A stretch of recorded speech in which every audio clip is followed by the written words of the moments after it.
60 to 1.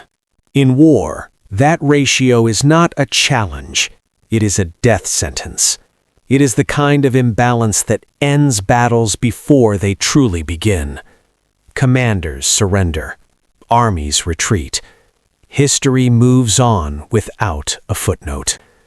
And yet, in this case, 60 to 1 did not end in annihilation. It ended in victory. A victory so violent, so costly, that it would later be remembered as one of the bloodiest battles ever fought. On paper, the outcome should have been obvious. One side possessed overwhelming numbers, deeper reserves, and absolute confidence. The other stood outmatched, surrounded by certainty of defeat.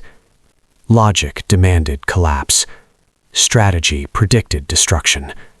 Every rule of warfare pointed toward the same conclusion.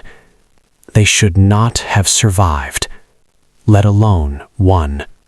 What makes this battle so disturbing is not just the odds, but the result. This was not a symbolic stand. This was not a noble loss remembered for courage alone. Against an enemy 60 times larger, the outnumbered force broke expectations and rewrote reality through sheer endurance, discipline, and brutality. The battlefield became a place where assumptions went to die. History records many victories, but very few that force historians to pause and ask uncomfortable questions.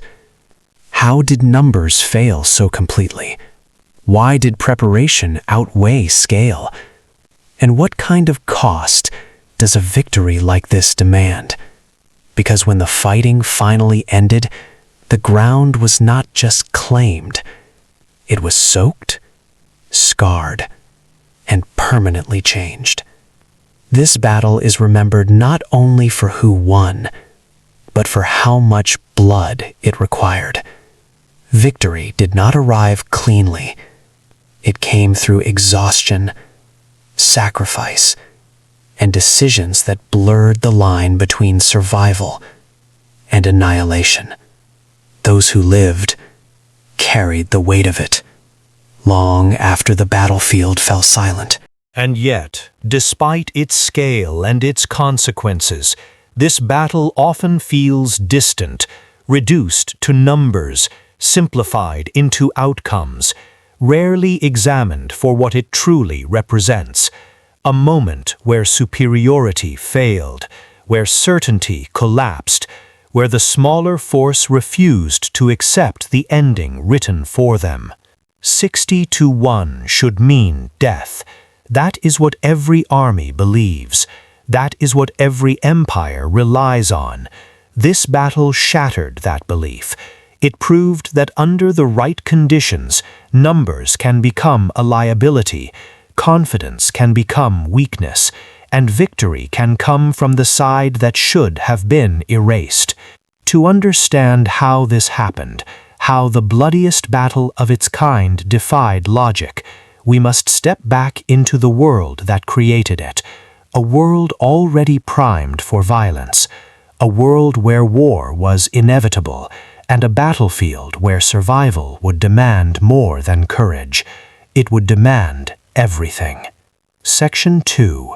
A world built for bloodshed. Long before the first blade was raised, the world surrounding this battle had already accepted violence as inevitable. Borders were unstable, alliances fragile, and power rested in the hands of those willing to take it by force. War was no longer a failure of diplomacy. It was the expected outcome of ambition. Every faction knew that a decisive clash was coming.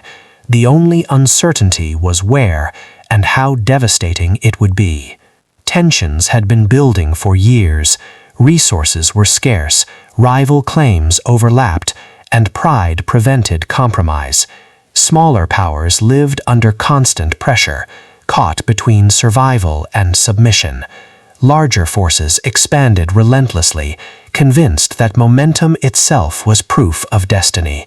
Each successful campaign reinforced the idea that resistance was futile.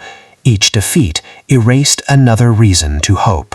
This environment created armies optimized for destruction, leaders prepared not for negotiation but for slaughter. Soldiers were trained to push forward without hesitation, to overwhelm rather than outthink. Speed, scale, and brutality became the standard tools of warfare. Mercy slowed progress.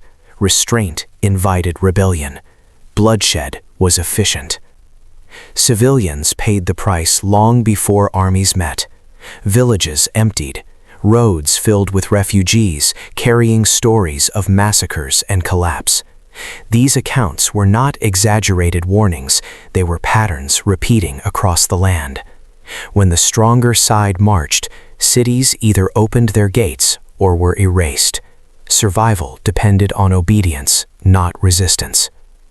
In this climate, the battlefield that would soon host the bloodiest conflict imaginable gained grim importance. It was more than strategic ground, it was a pressure point where opposing ambitions collided. Both sides understood that what happened here would ripple outward. Victory would not just claim territory, it would define the future balance of power. The larger force entered this world convinced it was fulfilling inevitability.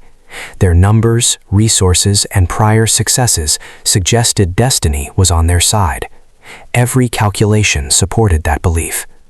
The smaller force, by contrast, understood that this world offered no mercy. Retreat meant annihilation later. Surrender meant erasure of identity.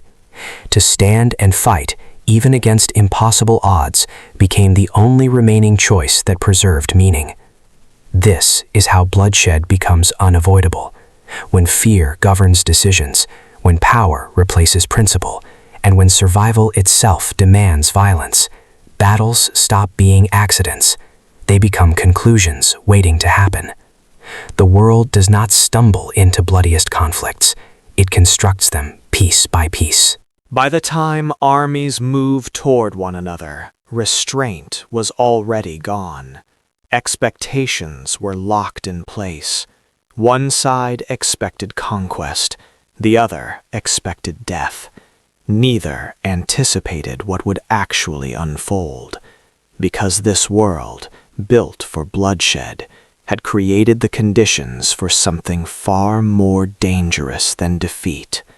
It had created the conditions for disbelief. And as both forces advanced toward the battlefield, unaware of how deeply history would be scarred, one truth hung over the land like a storm cloud. This would not be remembered as just another war. It would be remembered, if remembered at all, as the moment when the rules of violence were pushed beyond their breaking point. Section 3. The Army That Should Have Won. On every measurable scale, this army should have won. It possessed overwhelming numbers, deep reserves, and a reputation forged through repeated victories. 60 soldiers stood for every one enemy they faced. That kind of imbalance does not just intimidate, it convinces. It convinces commanders that caution is unnecessary, soldiers that fear is pointless, and historians that outcomes are already decided. This force was built for domination. Its ranks stretched far beyond the horizon, a moving mass of steel, bodies, and confidence. Reinforcements waited behind the lines. Supplies flowed steadily forward. Losses, even heavy ones, were considered acceptable. In wars of this scale, victory often comes not from brilliance, but from endurance. And this army had more endurance than its enemy could ever hope to match. Experience reinforced this certainty. The army had crushed opposition before. Smaller forces had fallen quickly, their defenses overwhelmed, their morale shattered long before decisive blows were struck. Commanders relied on pressure and momentum rather than subtlety. They did not need clever tactics. They needed time. Time to grind resistance down, to let exhaustion and fear do their work. Psychologically, the advantage was just as massive as the numerical one. Soldiers believed they were on the winning side of history. They marched expecting triumph, not survival. This belief mattered. Confidence keeps formations tight, orders obeyed, and fear at bay, at least in the beginning. Against most enemies, that confidence alone was enough. But size creates assumptions, and assumptions create blind spots. An army accustomed to overwhelming opponents rarely prepares for prolonged resistance. Plans are built around collapse, not endurance. When enemies refuse to break, momentum slows. When momentum slows, doubt begins to creep in. This army had not faced many opponents willing or able to endure what was coming. Leadership reflected this mindset. Commanders planned for rapid victory, not adaptation. Orders emphasized advance and pressure, not flexibility. The idea that the smaller force could dictate the pace of battle was unthinkable. The battlefield was viewed as a formality rather than a test. This confidence was not arrogance without cause. Statistically, it was justified. In almost every comparable conflict, numbers like these ended the same way. The smaller force was erased, the larger force moved on. History supported that expectation. Logic demanded it. And yet, hidden beneath this certainty was a fatal weakness. Belief in inevitability discourages vigilance. When victory feels guaranteed, discipline erodes faster than courage. Soldiers begin to rely on the mass around them rather than their own awareness. Commanders underestimate resistance instead of studying it. As the army advanced toward the battlefield, it carried the weight of expectation, not caution. It did not anticipate being tested. It did not anticipate having to adapt. It certainly did not anticipate losing control of the narrative unfolding ahead. This was the army that should have won. Every rule of war said so. Every precedent confirmed it. And that is precisely why what followed would shock everyone who witnessed it. Because when an unstoppable force meets an enemy that refuses to accept the outcome written for them, victory stops being guaranteed. And in that moment, numbers begin to lose their meaning. Section 4. The outnumbered force. The force facing those impossible odds did not look like an army destined for victory. They were fewer, visibly worn, and fully aware of the imbalance standing before them. 60 enemies for every one of their own. No hidden reserves, no expectation of reinforcements, no illusion that survival was guaranteed. And yet what they lacked in numbers, they compensated for with something far more dangerous to an overconfident enemy: clarity. These soldiers were not gathered by chance. They were veterans shaped by constant conflict, men who had already learned that fear does not disappear when ignored. It must be controlled. Training had stripped away hesitation and replaced it with routine. Shields lifted when ordered, lines held when pressure came. Movements were practiced until instinct replaced thought. In chaos, instinct is survival. Unlike the larger army, this force understood exactly what was at stake. There was no promise of glory waiting beyond the battle, no grand celebration if they succeeded. What awaited them if they failed was clear and immediate: obliteration. That knowledge did not break them, it sharpened them. When expectations are stripped down to their most brutal truth, focus replaces doubt. Leadership within the outnumbered force played a crucial role. Commanders did not speak in abstractions or inspire with false hope. They spoke in certainty. Hold here. Fall back only when ordered. Protect the line at all costs. These were not heroic slogans. They were instructions designed to preserve cohesion when everything else fell apart. Clarity under pressure is rare, and it is lethal. The men trusted one another not because of loyalty alone, but because survival had proven the value of discipline. Each soldier knew that a single break in the line could cascade into total collapse. Individual bravery mattered less than collective control. This understanding bound them tighter than any oath. There was also defiance, not loud, not theatrical, but quiet and unyielding. A refusal to accept that mathematics should dictate their fate. They did not believe numbers alone decided battles. They believed preparation, terrain, and will could still bend outcomes. That belief did not guarantee victory, but it made resistance possible. As the larger army closed in, the contrast became painfully clear. One side advanced, confident in scale. The other stood grounded in reality. One expected the enemy to break. The other had already accepted the cost of standing. That difference mattered more than armor or weapons. The outnumbered force did not romanticize what lay ahead. They did not underestimate the bloodshed to come. They simply understood that this battle would be fought, whether they wished it or not. Choosing to fight on their terms was the only control they had left. And so they prepared, not for triumph, but for endurance. Not for survival, but for resistance. Against an enemy that believed victory was automatic, they offered something far more disruptive. They offered refusal. Section 5. The calm before the slaughter.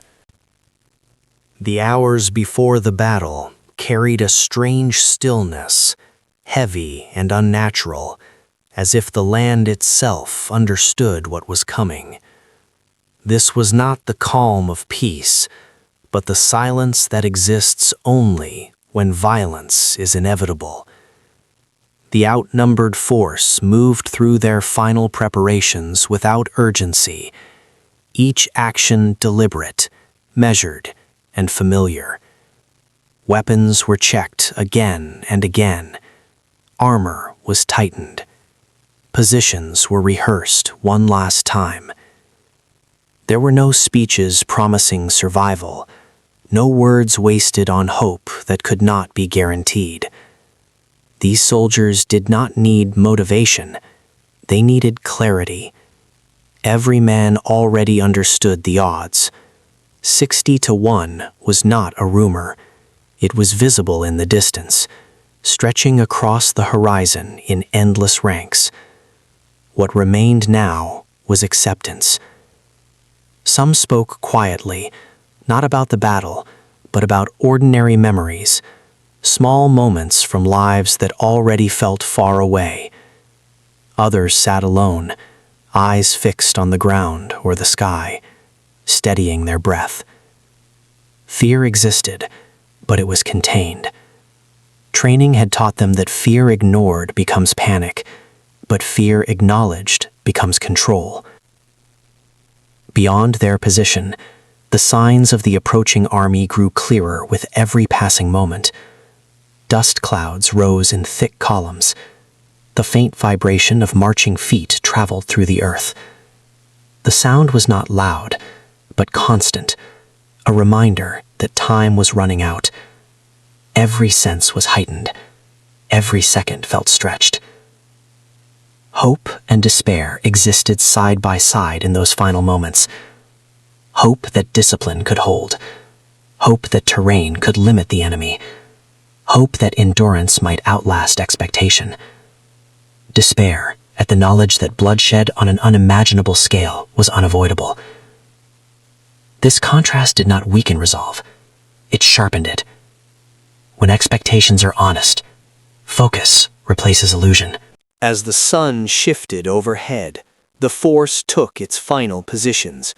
Shields lifted into alignment, weapons angled forward, lines tightened. There was no dramatic signal to mark the beginning, no horn or shout. The calm ended quietly, replaced by a shared understanding that this moment was the last before everything changed. When the enemy finally came into full view, confidence radiating from sheer scale, the outnumbered force did not move. They did not flinch. They stood grounded, knowing that the next hours would define not only their fate, but how history would remember this ground. This calm was not peace, it was preparation, and when it broke, it would do so in blood. Section 6. When the bloodiest battle began. The battle did not explode into chaos all at once. It unfolded in waves, each more violent than the last. The larger army advanced with confidence, its sheer size swallowing the land as it moved forward. From the front lines, the outnumbered force could see ranks upon ranks pressing in, an unbroken mass of armor and weapons. 60 to 1 was no longer a number. It was a physical presence bearing down on them. The first clash came with a force that shook the ground. Shields slammed together. Weapons struck flesh and metal.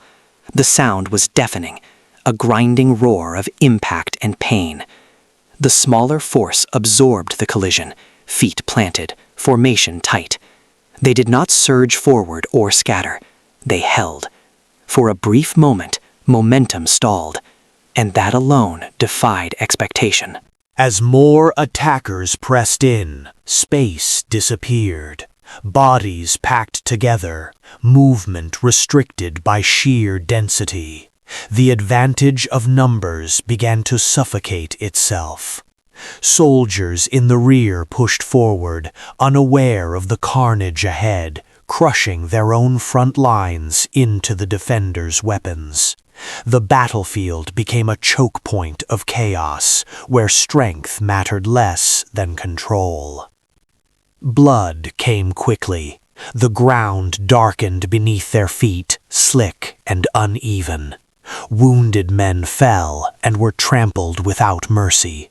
Screams blended into a constant noise that erased all sense of time. This was no longer a clash of tactics. It was survival reduced to instinct, discipline, and endurance. The outnumbered force fought with brutal efficiency. Movements were short and precise. Blades rose and fell without hesitation. When one man collapsed, another stepped into his place. There was no space for grief, no time to acknowledge loss. The line existed, or it did not. Everything else was irrelevant. The larger army adapted, feeding more troops into the fight, convinced that weight alone would eventually crush resistance. Hours passed. The sun climbed higher. Casualties mounted on both sides, but the difference lay in expectation. The larger army had planned for victory, not slaughter on this scale. The smaller force had planned for nothing else. Archers were brought forward, turning the sky into a storm of arrows. Shields lifted in unison. Many held, some did not. Men fell, pinned to the earth, their place instantly filled by others stepping forward. The formation bent, but refused to break. Each volley added to the carnage, each moment stretching endurance closer to its limit. As the fighting dragged on, exhaustion set in. Arms burned, breathing became labored, blood coated hands until weapons felt slick and heavy. Still, discipline held. Frontline fighters rotated when they could, replaced by those with just enough strength left to continue. This constant renewal, however fragile, kept resistance alive. For the larger army, disbelief began to spread. This was not how battles were supposed to unfold. Victory was meant to arrive through pressure and time, not through endless loss. Soldiers began to hesitate, glancing at the bodies beneath their feet, listening to orders that grew more urgent and less controlled. Confidence cracked. The battlefield became a nightmare of compression and violence. No clear lines, no clean advances, just bodies, steel, and relentless struggle. This was why history would remember it as one of the bloodiest battles ever fought. Not because of its duration alone, but because of its density. Death was not spread across a wide front. It was concentrated, piled upon itself, until the ground itself seemed to reject it. By the time the larger army pulled back to regroup, something irreversible had happened. The outnumbered force still stood, bloodied, exhausted, and diminished, but standing. The impossible had not yet become victory, but certainty was gone. The battle had crossed a line. It was no longer about numbers or planning. It had become a test of how much blood both sides were willing to pay. And as the larger army prepared its next assault, one truth was unavoidable. This fight was no longer guaranteed. Section 7. How 60 to 1 didn't matter. At some point during the bloodshed, the numbers stopped meaning what they were supposed to mean. 60 to 1 should have decided everything. Instead, it became irrelevant. Not because the smaller force matched its enemy in strength, but because it denied the larger army the conditions it needed to win. What unfolded was not a miracle. It was the systematic collapse of assumptions. The first advantage was space. The outnumbered force positioned itself where the battlefield worked against mass. Narrow ground, broken terrain, and limited approaches prevented the larger army from deploying its full strength. Only a fraction of its soldiers could engage at any given moment. The rest waited, pushed, or suffocated behind their own ranks. Numbers became congestion. Congestion became chaos. Formation amplified this effect. The smaller force fought as a single unit, not as individuals. Shields overlapped, movements were synchronized. Every man knew when to step forward, when to hold, and when to fall back. This cohesion allowed them to absorb pressure without collapsing. When attacks came in waves, the formation flexed instead of breaking. Control replaced panic. Rotation was critical. Exhaustion kills discipline faster than fear. The outnumbered force managed fatigue by rotating frontline fighters whenever possible, pulling the most exhausted back and pushing fresher men forward. These moments were brief and dangerous, but they prevented complete collapse. The larger army, confident in its depth, relied on constant pressure instead. That pressure slowly drained morale as much as strength. Leadership played an equally important role. The smaller force fought in near silence, communicating through gestures and short commands. There were no victory cries, no visible fear. This unnerved attackers who were used to enemies breaking quickly. Each failed assault planted doubt. Each delay made the situation feel wrong. Fear began to move backward through the larger army, one rank at a time. Leadership reinforced this discipline. Commanders remained visible, fighting alongside their men rather than directing from safety. Orders were simple and brutally clear. Hold, advance a step, do not pursue. The objective was never to destroy the enemy. It was to survive long enough to make resistance unbearable. That clarity prevented reckless decisions and preserved cohesion. The larger army struggled to adapt. Its strength lay in scale and momentum, not precision. When momentum stalled, coordination suffered. Orders took longer to reach the front. Units attacked without support. Gaps formed. The very size that had once guaranteed victory now worked against control. Most importantly, the outnumbered force understood its purpose. It was not fighting for glory or conquest. It was fighting to endure. Every minute held was a victory. Every step denied was a success. This mindset transformed survival into strategy. While the larger army fought to win, the smaller force fought to refuse defeat. This is why 60-1 did not matter, because numbers only decide battles when they can be applied effectively.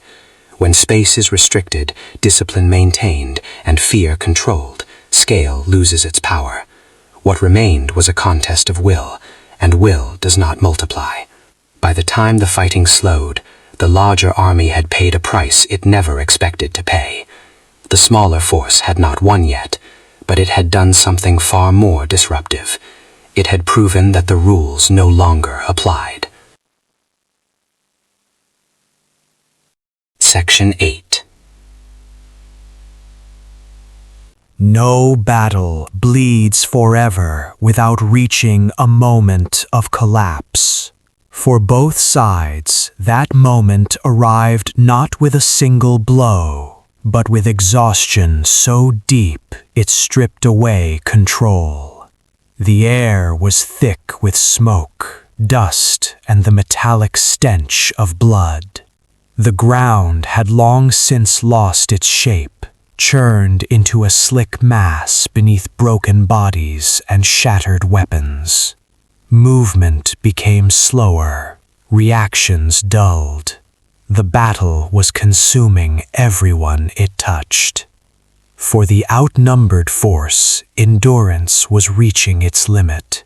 Rotation became harder as fewer fresh fighters remained. Wounds that could once be ignored now crippled. Every step required effort. Every strike carried weight. Still, the line held, not because collapse was impossible, but because surrender was unthinkable. They had passed the point where survival mattered more than meaning. The larger army sensed weakness and pressed harder. Attacks grew more desperate, less organized. Commanders shouted orders that collided and overlapped. Units surged forward without coordination, driven by urgency rather than discipline. This should have been the moment when numbers finally crushed resistance. Instead, it became the most dangerous phase of the battle. Chaos favors no one. As formations dissolved, fighting turned brutal and intimate. Men fought in clusters, then individually. Lines vanished. Time lost structure. Survival depended on instinct, awareness, and the refusal to stop moving. In this disorder, the larger army lost one of its greatest advantages: control. Losses mounted rapidly. Bodies piled so densely that retreat became difficult. Soldiers slipped, fell, and disappeared beneath the weight of the fight. Panic flickered at the edges, contained only by momentum and fear of punishment. But fear is unstable. Once it spreads, it does not obey orders. For the outnumbered force, this was the final test, not of strength, but of resolve. Every man understood that this moment would decide everything. Either they broke now, or they held long enough to force a shift no one expected. There was no reserve to draw from, no final line to retreat to. This was it. And then something changed. Not suddenly, but unmistakably. The attacks slowed. Pressure eased. The larger army hesitated, not because it lacked men, but because it lacked certainty. The cost had become too high, the bloodshed too intense. What was supposed to be an overwhelming victory now felt like a trap that consumed soldiers faster than progress could justify. The outnumbered force felt it too. The weight against them lessened. The chaos shifted. For the first time since the battle began, survival seemed possible. Not guaranteed, but imaginable. The breaking point had arrived. Not because one side was destroyed, but because one side could no longer accept the cost. And in that moment of hesitation, the impossible crossed into reality. Section 9. Victory that came at a terrible cost. When the fighting finally slowed, it did not feel like triumph. It felt like survival, dragged across the edge of annihilation. The battlefield was unrecognizable, transformed into a landscape of ruin where bodies lay layered upon one another, armor crushed into the earth, weapons discarded where strength had failed. The silence that followed was not peace, it was shock. Against every expectation, the outnumbered force had held, not through domination, but through refusal. The larger army, bleeding far beyond what it had calculated, pulled back. Victory had been achieved, but it came without celebration. There were no raised banners, no cries of triumph, only the realization that nothing would ever feel the same again. Strategically, the outcome sent shockwaves far beyond the battlefield. An army that should have crushed resistance had been forced to retreat, not by superior numbers, but by unacceptable loss. This shifted calculations everywhere. Confidence weakened, momentum stalled. Other powers watching from afar took notice. The idea of inevitability cracked. But victory did not erase fear. It replaced it with something heavier. Survivors understood that they had crossed a line few ever return from unchanged. They had won, but at a cost that demanded reflection rather than pride. The bloodiest battles do not leave room for simple conclusions. For the larger army, defeat was not absolute, but it was undeniable. Their failure was not erased by later campaigns. It lingered as a reminder that even overwhelming force has limits. That belief alone reshaped how future wars would be fought. Caution replaced arrogance. Planning replaced assumption. History often celebrates victories without counting what they demand. This one resists simplification. It asks whether survival is enough to justify the price paid, whether winning means the same thing when the ground beneath you is soaked with loss. And yet, despite the devastation, something had been proven. That preparation can outlast scale, that discipline can outlast fear, and that even the bloodiest battles can end in outcomes no one believed possible. This victory did not bring peace. It brought awareness. Awareness that war does not always reward the strongest. Sometimes it rewards those willing to endure the most. And as the survivors gathered what remained of themselves and their world, one question followed them into silence. Would history remember what this victory truly cost? Section 10. Why this victory still shocks history. Even centuries later, this victory remains difficult to accept, not because it is poorly documented, but because it contradicts the logic that underpins how wars are understood. History prefers patterns. It prefers rules that can be repeated, studied, and relied upon. 60-1 is supposed to be decisive. This battle shattered that assumption, and in doing so, made itself uncomfortable to fully confront. Victories like this resist simple storytelling. There is no clean hero's journey, no clear moment where everything turns and resolves neatly. Instead, there is prolonged suffering, relentless bloodshed, and a result that feels earned only through unbearable loss. These are not the kinds of stories empires like to preserve. They complicate narratives of strength and destiny. For those who won, remembrance was painful. Survival carried guilt. Every victory was weighed against the faces that did not return. Celebrating felt wrong when so much had been taken. Over time, silence became easier than explanation. The battle was remembered in fragments, reduced to numbers, stripped of its emotional truth. For those who lost, the outcome was equally troubling. A force that should have erased resistance was forced to withdraw. That failure could not be glorified. It could not be emphasized, so it was softened, refrained, gradually pushed into the margins of history, where uncomfortable truths often end up. Yet, this victory endures precisely because it defies expectation.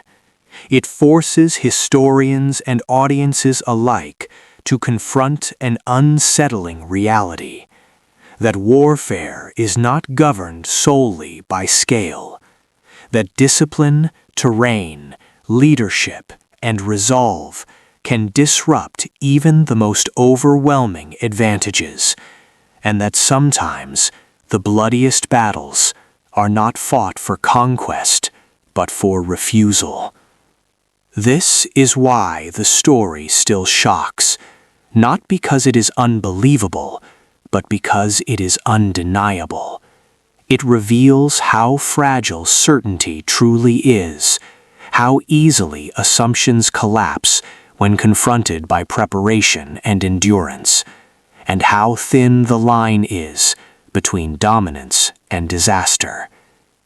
The men who fought this battle did not believe they were changing history. They were trying to survive it. That survival, bought at extraordinary cost, became a lesson written in blood rather than ink, a lesson that refuses to fade, no matter how quietly it is spoken. History may struggle to categorize this victory, but it cannot erase it, because every time someone looks at the numbers and assumes the outcome, this battle stands as a warning that war does not always obey mathematics, and that sometimes the bloodiest victories are the ones that force the world to rethink what winning truly means.